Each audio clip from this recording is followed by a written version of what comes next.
Well, this winter has been tough for you. It's been even tougher on certain animals that have to be out in it 24/7. Local News 8's Chris Nestman is here in the studio. Now, Chris, you talked to Idaho Fish and Game about this winter and how it's affecting wildlife. What species do they say are taking the biggest hit? Well, Jay, as far as game animals go, deer are probably the ones that are most affected. In fact, Fish and Game says deer populations have grown over the past few years thanks to the milder winters that we've been experiencing. But now that we have a true traditional Idaho winter, the deer are really feeling it. With this winter going down as colder and snowier than we've seen in several years, Idaho Fish and Game says they've seen the effects on Idaho's wildlife.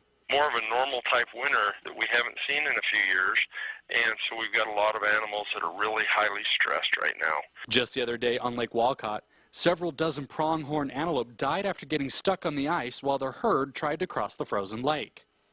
For some reason the herd was startled, and the remaining, most of them, about 250, went back the way they'd come from and were able to get off, but we ended up having 47 that got slipping and sliding around and they couldn't get off the lake. Some died from the elements, but most died from either coyotes or they had broken joints and had to be euthanized. Idaho Fish and Game says while that kind of die-off isn't unheard of, it's not very common. The harsh winter combined with much of their summer feeding ground going up in smoke last summer is why Fish and Game is providing feed for both deer and elk. But even that isn't foolproof. We still have the situation where deer are not chivalrous, and so rather than let the fawns and the does eat, you're going to have the big bucks who probably need it the least go in first, and then the does, and they may even keep out the young ones. While deer are struggling, elk populations are doing well. Fish and Game says the main reason for feeding the elk is to keep them busy, as many of them are getting a little too curious and bored.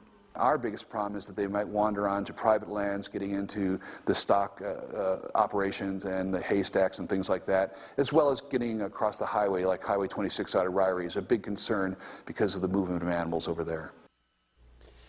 Now, on a good note, with elk populations doing well, Idaho Fish and Game says they're going to need plenty of people to help keep populations in check, meaning if everything stays on course, next elk season should be pretty good. Reporting live in studio, I'm Chris Nestman. Thank you, Chris. And if you're interested in helping the wildlife make it through the winter, Fish and Game does take volunteers to help with the winter feeding program. You can call Fish and Game during business hours at 208-525-7290.